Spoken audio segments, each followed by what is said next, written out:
Unpause your recording. Good to go? Okay. Well, I am Amber Foltz. I'm the Dean of Students at LSCC. I've been at the college for about, 17 years as of last week. So I've been there for quite a while, and there are a number of things that I work with students on just all across the board, from when they're experiencing issues in the classroom or feel like, you know, maybe they didn't get the best service somewhere on campus. But one of the big things that I work a lot with students about are working with students who are in distress or really managing a lot of stress and anxiety. And that's something that is kind of a passion project for me, because I really relate to those kind of having to manage a lot of feelings of stress and anxiety and trying to manage those in really healthy ways. So that's why I like to give this presentation. And just to give you an idea about what to expect today, we're going to go over a little bit of the science of stress and anxiety, not like the microbiology of it, more kind of high-level information, because I think it's helpful to understand the physical mechanisms in your body and how those are tied to our emotional responses to things. And then we're going to actually practice a couple of different strategies for maintaining stress, and I'm going to share with you some resources that some of our students and staff use to kind of manage these things. So this is really informal. I am keeping the chat up, so if you have a question at any point, feel free to drop it in the chat box. If I happen to miss it, I think Sarah will keep an eye on it as well and prompt me. And if you want to take yourself off mute at any point in time and ask a question or share an experience, I love for the presentations to be dynamic and interactive, so I'm very open to that, but whatever is the most comfortable with you is fine with me. So we'll go on and get started here. Well, we're going to try. I didn't want to go. So what is stress? When we use that word, oftentimes it's very subjective to us because people don't always experience stress in all the same ways. But if you look at the dictionary definition, it's a state of a mental or emotional strain or tension resulting from adverse or very demanding circumstances. So I like these pictures of different people's experience with stress. And as I look at these pictures, I can kind of identify with all of them. But probably more so than anything else are the people walking around with all the boulders on their shoulders. Sometimes I do tend to feel like the weight of the world is on me. And that's how stress kind of manifests itself with me. Do either of you want to share kind of what stress has felt like for you, or if you really identify with one of these pictures?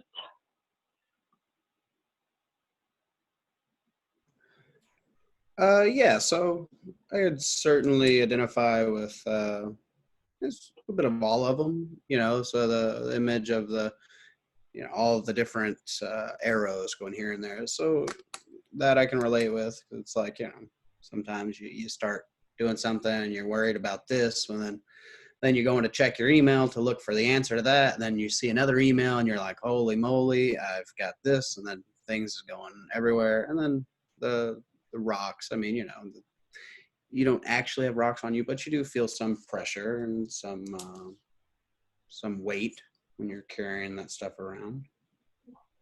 So yeah. Yeah, I think that's really, really true for most of us, is that we feel some of these things some of the time in our everyday lives. Where it becomes a problem is when we feel these things all the time, where these are companions to us in our life. And right now, if we kind of step back, we can talk about stress in general, but right now we're in the midst of a global pandemic. This has never happened in our lifetimes. Very few people are still alive that have experienced a pandemic before, and they were so young, they oftentimes don't have great memories of it. And I don't know about you, but the layer of pandemic over everything else creates a lot of stress and anxiety for me. I'm a mom. I worry about my kids and what their education looks like in the coming year. I am a daughter and a daughter-in-law, and I worry about my aging parents and mother-in-law. I worry every time I go into a store, and I feel stressed out by the number of people that are not wearing masks. It gives me a tremendous amount of anxiety. I feel anxious because I'm in this freaking house most of the time right now. So I think we all need to be pretty cognizant that there are our normal lives where we have our normal stresses. Right now, just about everything has this extra layer that we're dealing with. All right. So I said we're going to talk a little bit about the science of stress. And with the science of stress, one of the things that happens to us is it all happens in our amygdala.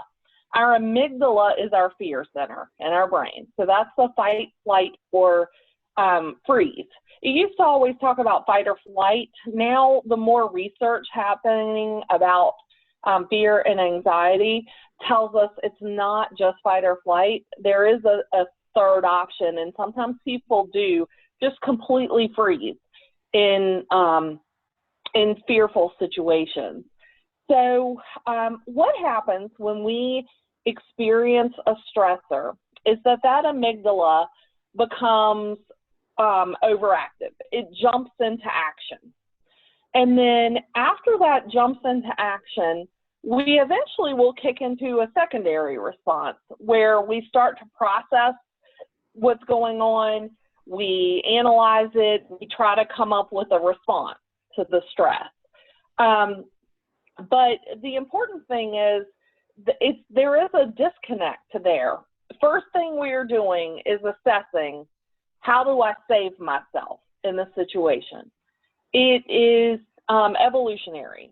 From, if you think back to, not that you can think back, but if you think about the cave people back in the day, their stressors were very largely life or death kind of stressors. I need to go out and hunt or gather for my family, and I come across a saber-toothed tiger. What do I do? Over time, over growth, and into the modern day, our stressors these days sometimes are real life and death kinds of stressors, but oftentimes are not life and death. Our stressors are relationship things, their work stresses, they're managing a lot of life demands.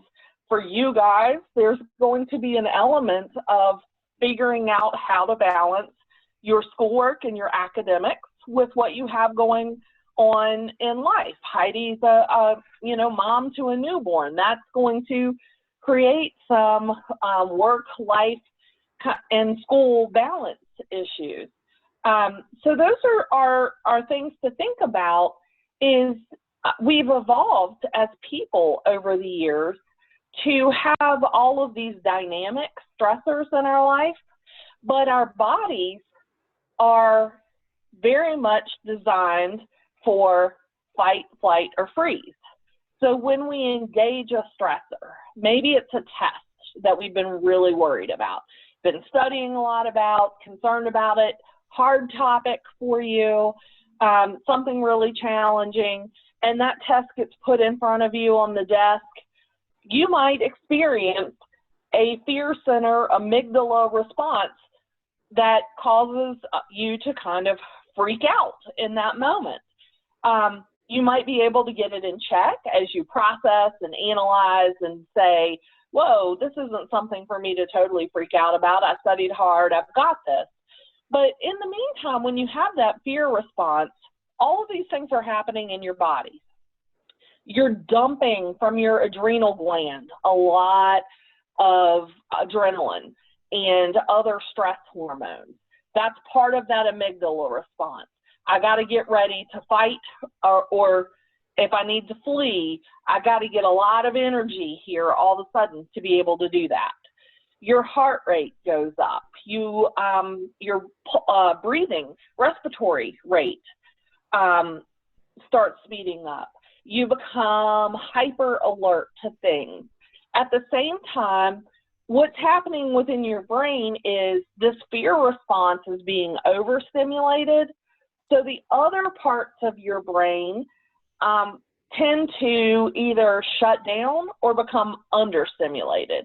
So when you have a fear center response, your digestion completely halts. That can leave you feeling, that in combination with all of the hormone dump, can leave you feeling really nauseous, or like you have butterflies in your stomach, that kind of thing. If going back to that test example, the instructor puts a test in front of you, you have this amygdala fear center response. That is the thing that causes you to feel like you look at a test and your mind goes blank. Most of us have experienced that at least at some point in our life, where you know the answer, you know the answer, but you just can't bring it up, and your mind is just gone, like, I've just shut down for a little bit. This fear response definitely has an impact on our memory. So you want to learn some techniques to get that fear response in control quickly, so that you can minimize these impacts on your body. Have you ever had a time where, or if you want to share, where you feel like you really identify with that idea of that fear response and all those things happening in your body? Yeah, right before this, I got off of a Zoom call and I started looking at the things that I needed to do for the other people. And it was stressing me out because my Google was signed in to my LFCC account, and I wasn't like actively signed in on it, but I was trying to do something in a Google Drive on my other Google account, and it would come up and it would be the other thing. And tried my password. Password was wrong, and it's just an instance where it was like, well, okay, this is stressful, giving me some anxiety. So Absolutely. Heidi, I know you're on chat, but if you want to contribute anything, you feel free to whenever you want to. All right, let's go on, and I swear this thing likes to stick on the slide. So let's talk about what happens if you hold on to the stress. So though experiencing those stress responses, that is a normal part of life. We all have those moments where we, have our freak out moment and we're experiencing that intensive stress and anxiety. But it's so important to get a handle on that, because if you hold on to that stress, it impacts you in a lot of different ways. There have been a lot of studies that show that there is a very clear relationship between lack of stress management and depression. So the better you handle stressful stimuli, the better you are off in terms of your mental health. We know that stress changes the structure of your brain. So that amygdala is hanging out there, getting you ready to fight the tiger or run from the tiger at any given moment in time. The more you go into that stress mechanism and the more you trigger that amygdala, the bigger the amygdala becomes. So it actually grows and it becomes more and more and more responsive, trigger happy, if you want to call it. So managing your stress actually has a cumulative impact of helping you in future situations manage stress better. We know that stress is very tied to memory issues. And if you're, in school, memory issues are an important part of being a student, needing to, learn and memorize things. Also, stress can cause you health problems in general. I don't know about you, but sometimes my stress manifests itself in different ways. Like lately, I've been noticing how tight my shoulders are and my neck is. And if I'm not paying attention, I will find that my shoulders have creeped up over the course of the day. And then I have to conscientiously whoa, get back down there. I don't need to wear my shoulders as earrings kind of experience. So stress definitely impacts you physically. It impacts your musculature. It impacts your heart. We know that there have been studies about people with high blood pressure. And if you have high blood pressure and you meditate for 20 minutes every day, that alone can bring your blood pressure down enough to not need blood pressure medicine. So that mind-body connection is a big thing, and it's being studied more and more and more to help us to understand how to control those issues. So all good things to be thinking about.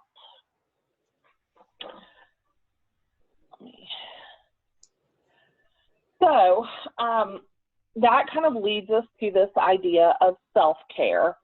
For me, I'm going to share some of the techniques that have worked for me to manage stress.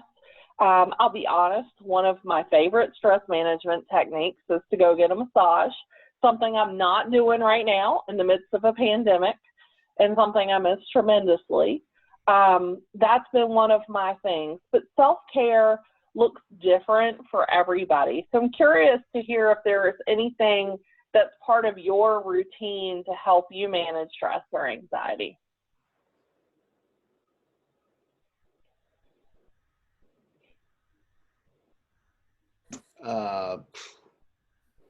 I enjoy going fishing.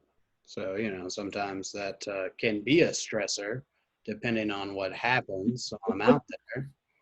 But it can also be very therapeutic if I go out there with the right mindset and, just enjoy the day, enjoy nature and such.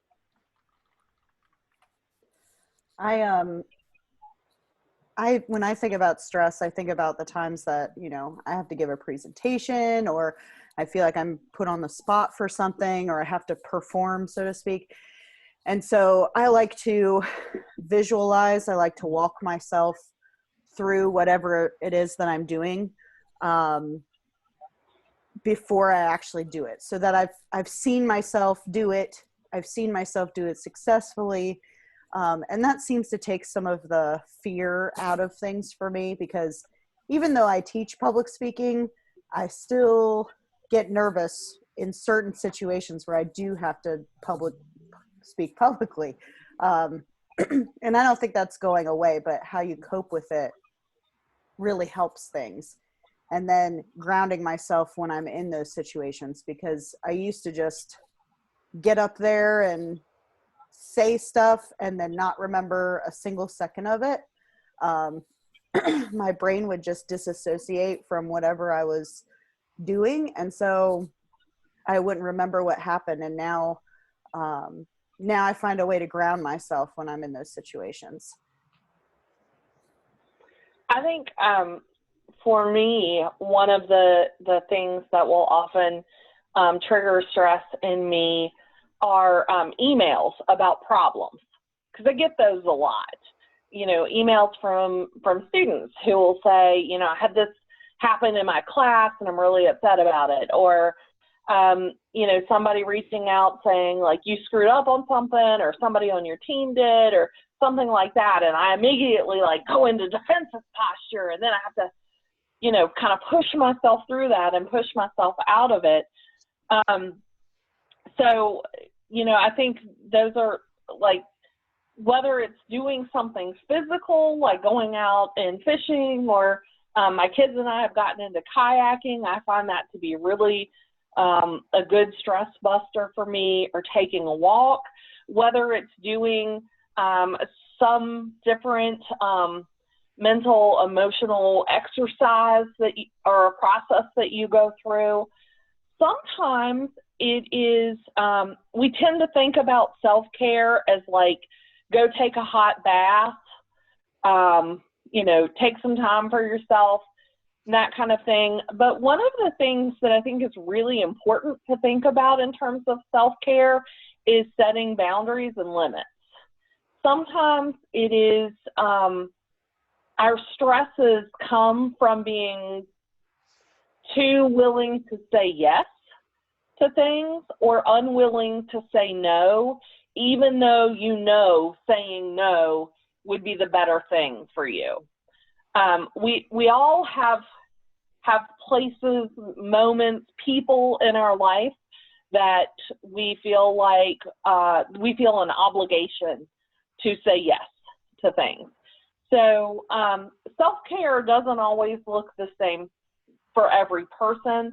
It doesn't always look the same for every situation. And sometimes self-care is about making protective decision-making more so than any physical thing that you do for the purposes of relaxation. So I would just kind of keep that in mind.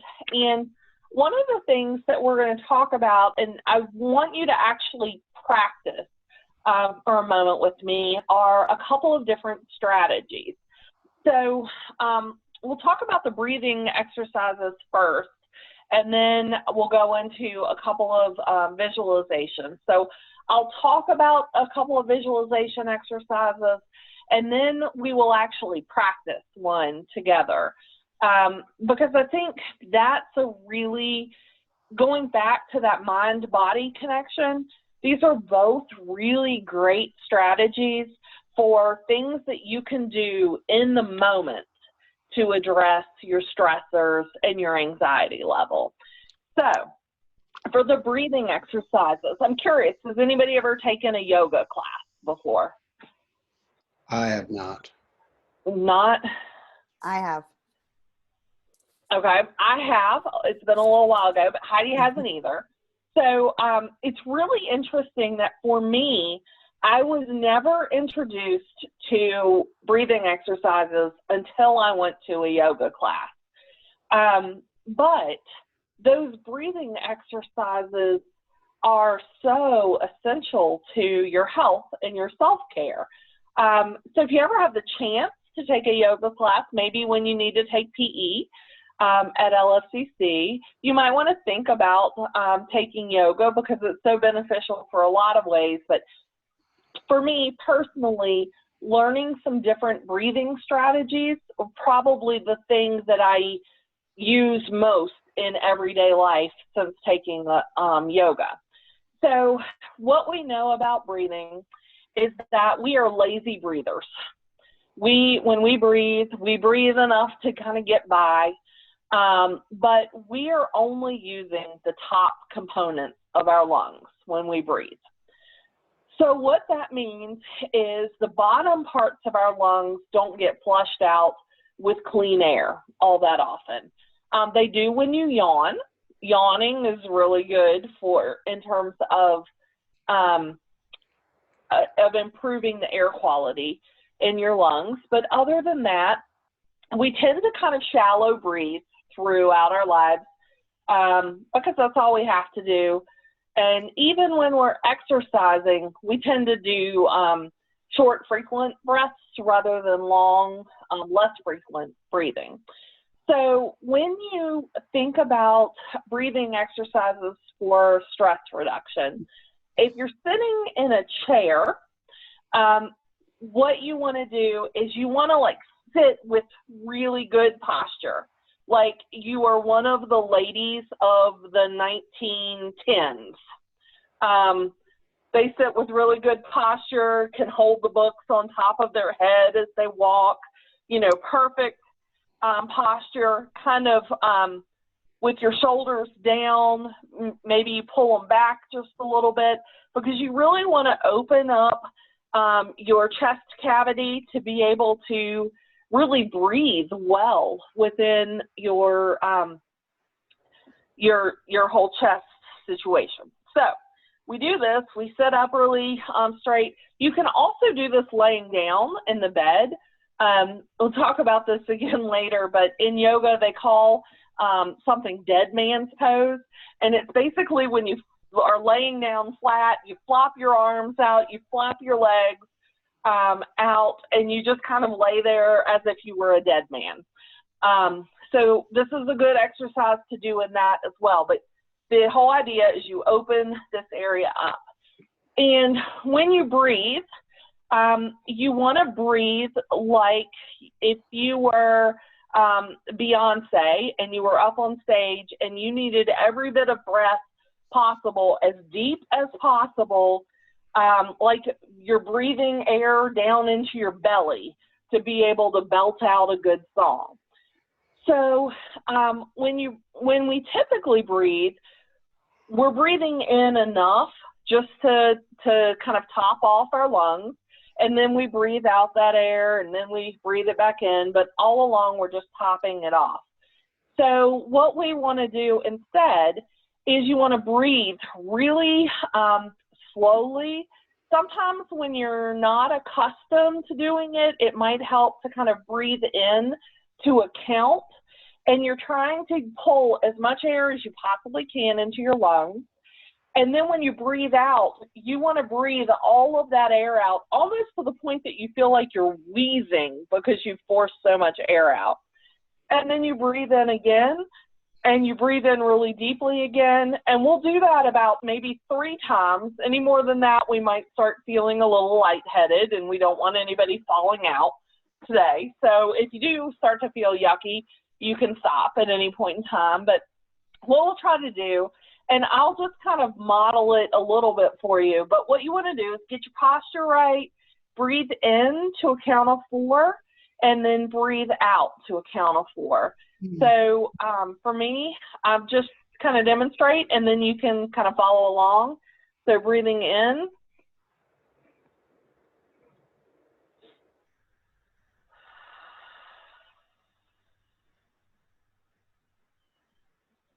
So when I breathe out, like literally I get to the point where my lungs want to like whistle because I'm forcing all that air out. And then, so really slowly, just kind of count to yourself and make sure that you feel like you're trying to suck that air all the way to your stomach.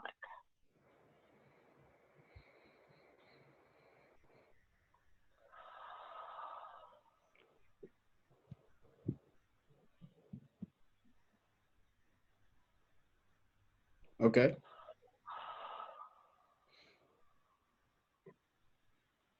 All right. So this exercise, if you do it while you're, like I said, laying down, while you're sitting, maybe try to do it like 2 or 3 times a day. Just to focus, really focus on doing some good deep breathing. You're pushing carbon dioxide out of your body when you do this. So you're literally forcing toxins out. You're also increasing the amount of oxygen in your blood. And more oxygen in your blood means more oxygen gets to your brain, which is a really healthy thing for our bodies.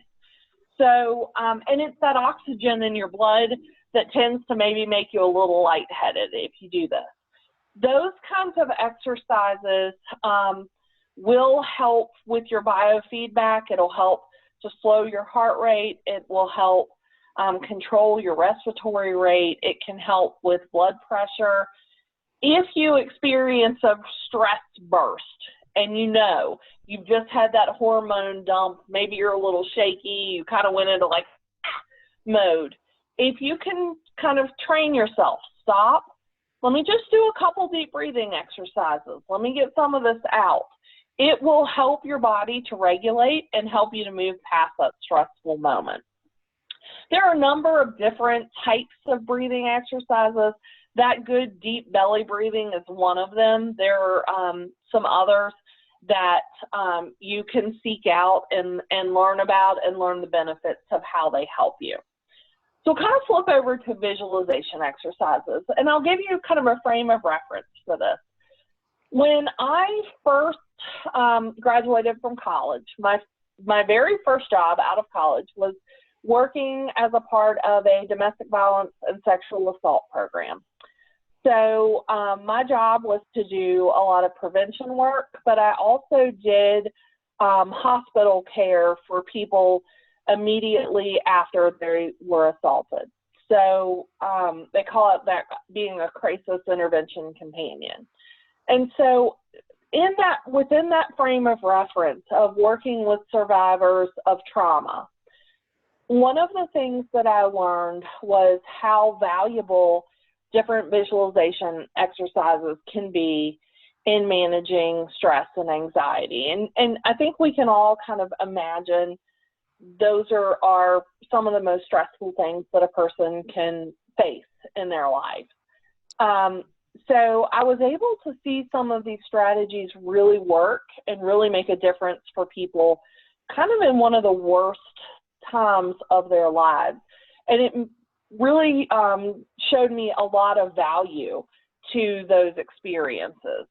So I'll share a couple of them that we use pretty commonly, and then I'll actually walk you through one that's my personal favorite exercise.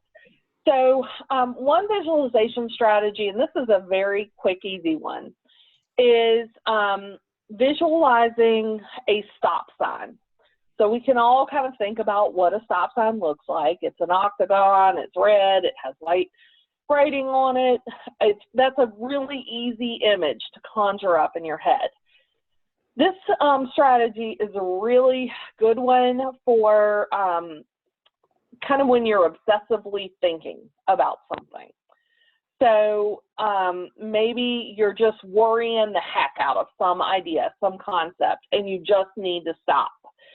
That visualizing that stop sign, like you're on a road, you come to that stop sign and you tell yourself, I'm going to stop this right now. I'm either going to turn left or I'm going to turn right, but I'm not going to go down this stream of consciousness anymore because it's not getting me anywhere. And for some people, just that one vivid image is enough to help them kind of stop what they're doing, reset, and try again. If something that basic doesn't work for you, maybe you need something a little more complex. So I'll share a personal example. Years ago, one of my nieces turned 18, and at the same time she turned 18, she just turned into a train wreck. I don't even know how else to say it. Just bad decision after bad decision after bad decision. And I worried obsessively about that girl and thought, what on earth is she doing with her life? And I reached out. I tried to give her guidance. I tried to coach her. I tried to help her kind of think through some things. And she basically was like, nope, done with you. And just kind of cut me out. And so I had to kind of come to this point of saying, I can't just keep obsessing about this. I have no control over the situation. I've done everything within my capacity to help make the situation better. I cannot just worry about this child every day, all day long. I'm going to have to let go of that. And so the strategy that I would use a lot with that kind of obsessive thinking, when you just can't let something go, is to picture a pirate's chest on the beach. And I'm very detailed about this pirate's chest. Like, the wood is old and weathered. It has bronze fittings on it, and it's got an old school padlock with a skeleton key that goes into it. And I really visualize every detail of this chest. And I visualize myself walking down the beach, going over to the chest, opening it up. The hinges make a creaking noise when I open it. And I visualize myself bending over and literally flinging the worries out of my head and into that treasure trunk.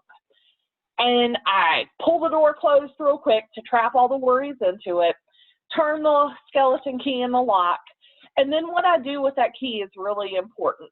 And it depends on the situation. In the situation with my niece, I'd done everything I could do. It was out of my control. It was something I just needed to let go of. So I visualized myself throwing that key into the ocean. Not something I need to come back to. I'm just letting these worries go. On the other hand, let's say I was worrying about something like the test that I had the next day, which is a valid thing to be concerned about, but not at 3 o'clock in the morning. 3 o'clock in the morning, I need to get some sleep. I would take that key and I would put it in my pocket.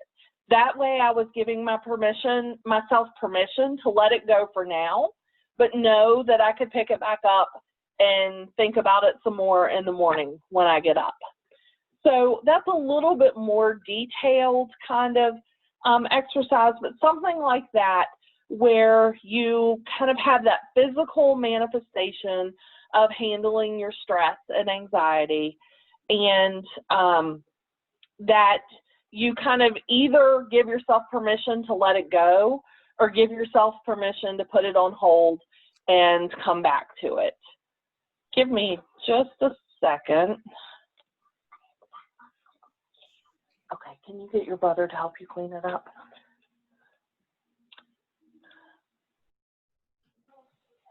Okay, sorry about that. Can you hear me? Yes. Okay. We have boo-boos that need to be taken care of in my house. Speaking of stress. So the last exercise, this is one that I'm going to walk through with you.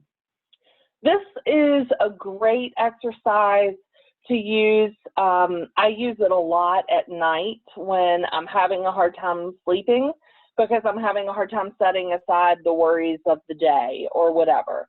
But this is also a great one if you ever do experience test anxiety. It's pretty common among students to, at some point in time, experience some test anxiety. So this one is kind of a good one to ground you and calm you down before an exam. It's just a very calming, peaceful exercise for your body. So with this visualization, the idea is that we want to tap into a pleasant, calming, relaxing memory. We know that when our brain stores away a memory, a big part of how it stores that memory is tying it to our senses. So for example, you may have played with Play-Doh as a child. And now if you popped open a thing of Play-Doh and you sniffed that Play-Doh, it might take you back, clear as can be, to your childhood. If not Play-Doh, it might be the brand new box of Crayola crayons with the mega pack with the sharpener in the side. That one will trigger that same, like, you know, memory of opening that up and what that smelled like as a kid, and how much fun you had playing with that. Because that's the way our brain works. Our brain files away our memories tied to our senses. So this visualization uses that relaxation memory and those senses to help calm your body down. So I'm going to actually walk you through this exercise. And if you want, it's good to kind of be in a very relaxed situation. And because we're all doing this at home, you get some control over what that situation is. So if you want to cut off the lights or cut down the lights and dim them, if you want to cut your video off, that's okay. If you want to be laying down instead of sitting down, that's okay. Just get yourself in a position for a moment where you can kind of just chill. And what I'm going to do is, and I'm going to do this with you. So I'm going to close my eyes. I'm going to ask you to close your eyes. And what I want you to think about is a time in your life where, in a location, a place that you've been where you can remember being relaxed and calm, and thinking back to those memories helps you to just feel soothed and relaxed and calm. It might be the beach. It might be the kitchen table at your grandma's house. It might be overlooking a stream or in a field. And I just want you to take a moment, and I want you to think about that memory, bring it back up in your mind. And while you're doing that, you might want to just think about rolling your shoulders a little bit, releasing any stress or tension in those shoulders or in your neck.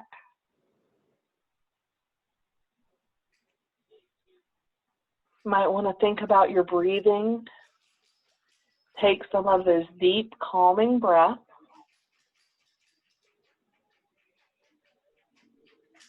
And what I want you to do is think about what you see in this space. Look around in your mind and take in all of the sights. What are the colors? Are they vivid? Are they muted? Are you indoors or outdoors? Are things moving? Are things still? And in your mind, I want you to turn 360 degrees. Just look in every direction. Take in all of the textures, the colors. Remember what it feels like to be in this place. Take a good deep breath in through your nose and out through your mouth.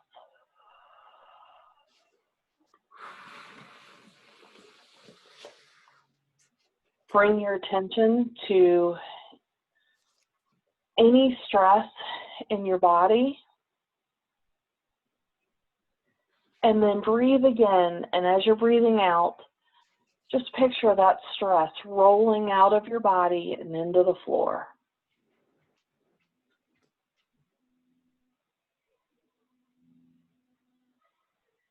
And think about what you remember hearing. What does it sound like in this place? Do you hear the sound of music, water, a breeze, people talking or laughing?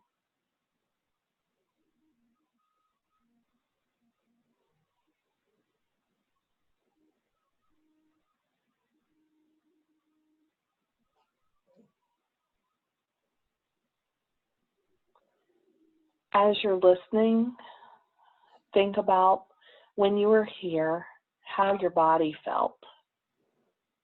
Did you feel relaxed, comfortable?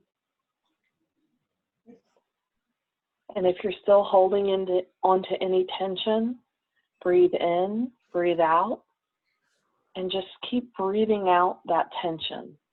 Release it and let it roll down your body.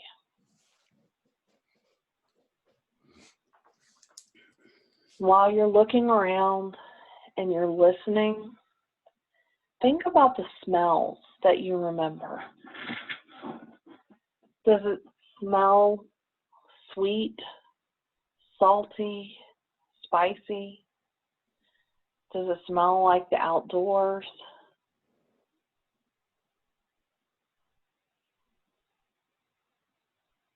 Do you smell food?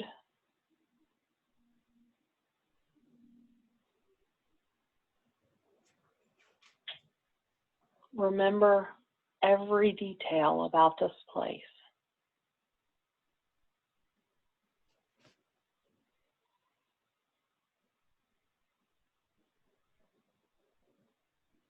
Think about the flavors. Do you remember eating or drinking?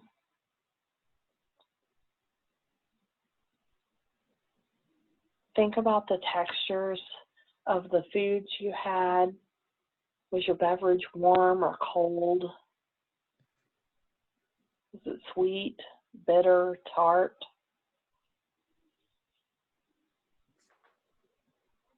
Think about how that food and that drink soothed you.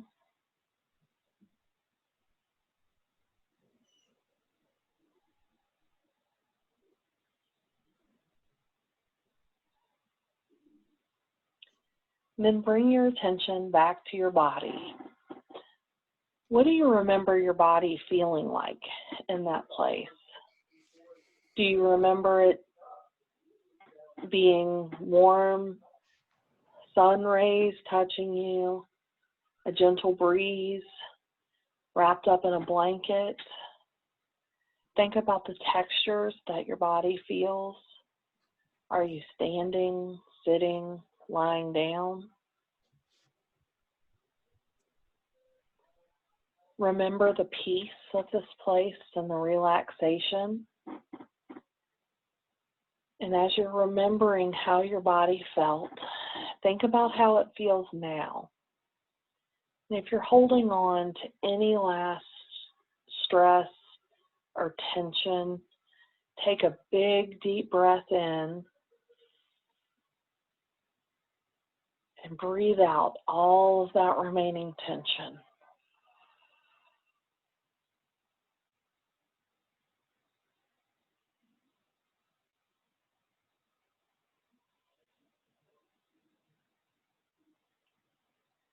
Then you can take a moment, if you need to, and start to bring yourself back to the present.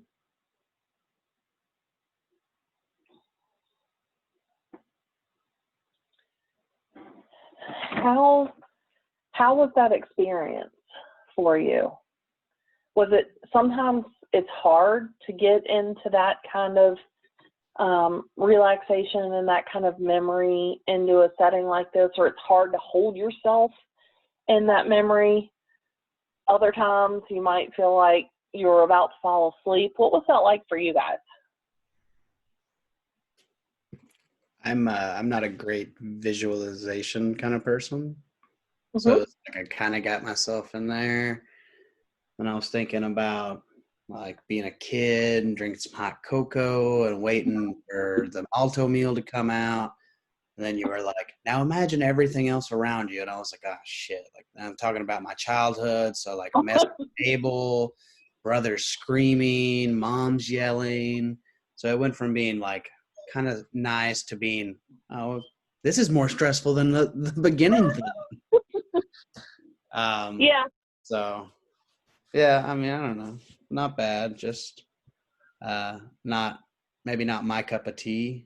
I can imagine, maybe in the moment thinking about fishing with some friends or something, that would be nice, you know, like the sun rays hitting me and the cold beer making its way down my esophagus, you know.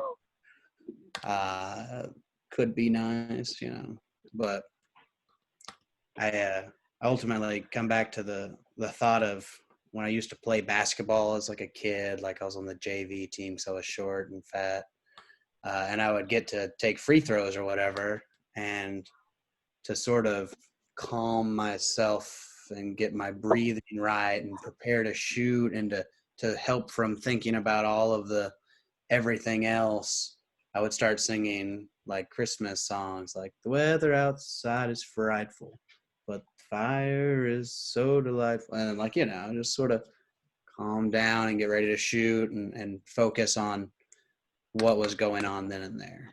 So. Yeah. So Heidi, you've maybe been doing this without even realizing what you were tapping into. And I think Anthony, you bring up a really good point that these kinds of techniques are not one size fits all.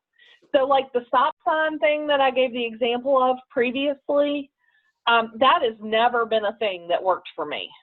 I know a lot of people that it's incredibly beneficial for them, but I can't do that. I need the complicated, like, treasure chest on the beach. And, you know, my visualizations have to be, like, to the nth degree detailed for whatever reason.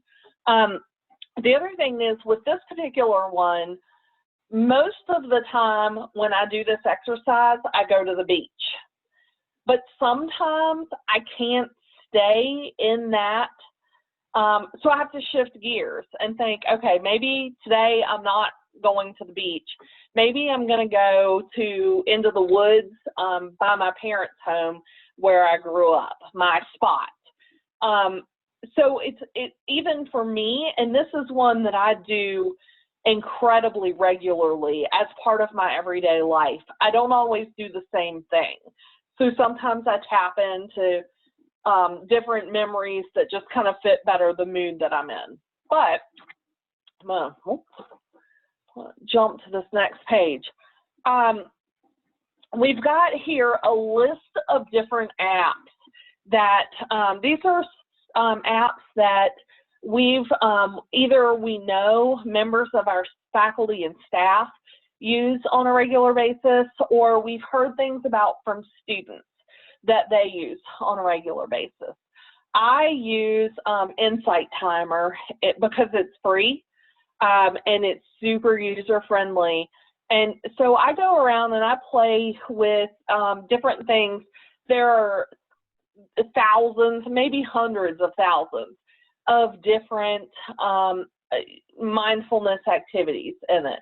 Some of them are like these that are visualizations. Some of them are breathing guides.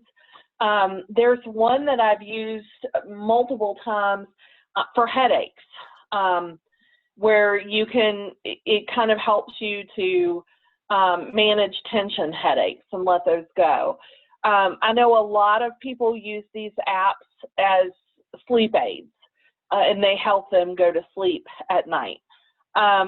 I know I have not listened to it in years, but back in the day when I was in high school and young and into the latest, greatest, next thing, I had an Enya cassette tape, not even a CD. It was on cassette. And I would listen to it's chanting music, and I would listen to that chanting to go to sleep at night. And I don't know that I totally even bought into it. I probably did it more because I thought it was the cool thing to do than anything else. But by God, I slept well when I was listening to that stuff. So I think there is this idea that these things are not one size fits all. These are different techniques that work for different people. And the important thing is, though, that for all of us, it's trying to figure out what's going to work for me as an individual. And that may never be the same thing as what works for the rest of you. but you do want to put your energy into figuring out what is the best way for me to manage stress and anxiety when I'm experiencing it. What are the best tools that'll work for me? And some of it might be like getting out into the world and going fishing or going kayaking or getting a massage. Others might be little things that you can change throughout the day. I'm really lucky to work closely with my assistant, in the real world when we're in our offices, our offices are connected. And sometimes she'll look at me and she'll say, I think you just need to breathe for a little bit. And so even when I don't always catch myself, she'll be like, hey, you're getting a little manic. Maybe you need to take a moment and breathe.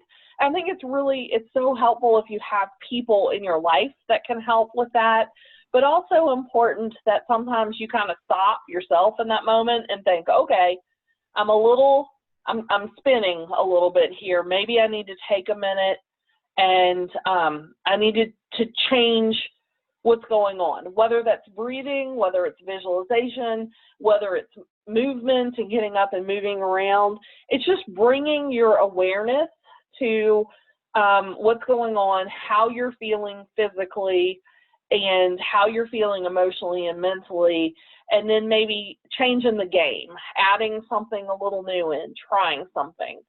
So I will say,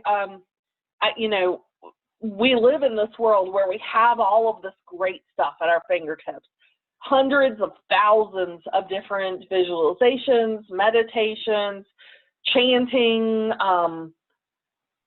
You can even go to retreats where they have, I'm going to use such an antiquated reference, but the Gong Show, does anybody remember that? Where they would have that big, copper thing and the, drum thing with the ball on the end, and they'd hit it and it'd go bong. They have these retreats now where you can go and people will hit those things, and then that sends out waves into the air, and those waves are supposed to help you with your biofeedback. I can't say that I've ever done that personally, but when I say it's not a one-size-fits-all, there's probably something out there for every single one of us. If you do the work, figure out what works for you, and then commit to making it a habit. The visualization that I led you through works really, really well for me, but it's because I've used it so frequently for years. Like anything else, if you don't practice it, if you only pull it out when you're in your freak out moment, it isn't going to work that well for you, because it's like putting on a brand new pair of shoes. You haven't broken it in yet. It's not comfortable yet. You want to practice your techniques in periods where you're not in high stress so that they'll be effective for you in periods where you are in high stress. So I will kind of leave you with that thought of, go through the process, try some different things, pay attention to those moments where you do feel calm and relaxed and at peace, so that you can try to recreate that feeling later. And practice when you're in your good places, so that you have your skills built up and you're ready for when you're in your bad places. So I will leave it at that. But before we move on, do you guys have any questions for me or any thoughts that you would like to share with everybody else about things that have really worked well for you, or things that you want to do moving forward, things that you'd like to commit to?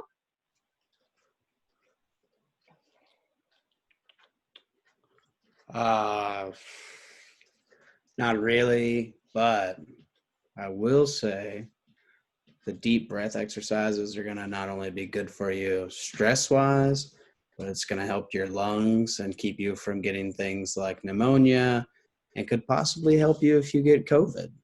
So breathe. Yes. Breathe. And if you, the one thing I was going to say is those kinds of exercises like the visualization and the breathing exercises, personally, I find a lot of them to be easier when they're guided, if somebody's guiding me through that and reminding me to breathe slowly and deeply. And they're doing the work of saying, okay, now breathe in, now breathe out, so that I don't have to remember all of the details. I've got somebody else guiding me. I think that's a great thing that those apps are good for, and really thinking about that. Well, that brings us to the end. Thank you for attending our session today. And just so that you know, we have, I'm sure you've seen, we've got a number of other sessions coming up over the next month. Things that we try to put out, some stuff that might be good, especially for our new students who are coming in and trying to get ready for this whole college experience.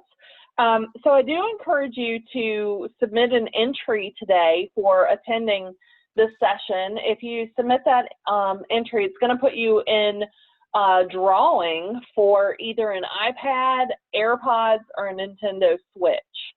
So you can, Sarah, do you want to talk about the details for this? Yeah. So new students are able to enter, I believe it's up to 3 for the new student summer series. And then the week before classes start, we're calling it New Student Welcome Week. We used to just have a day, but because everything's moved online, we've decided to offer you a bunch of different things during the week before classes. So we'll have the New Student Summer Series that kind of goes on, this summer. I'm presenting. We had a presentation by John Owens in the library. He talked about leadership through history, which was really fascinating.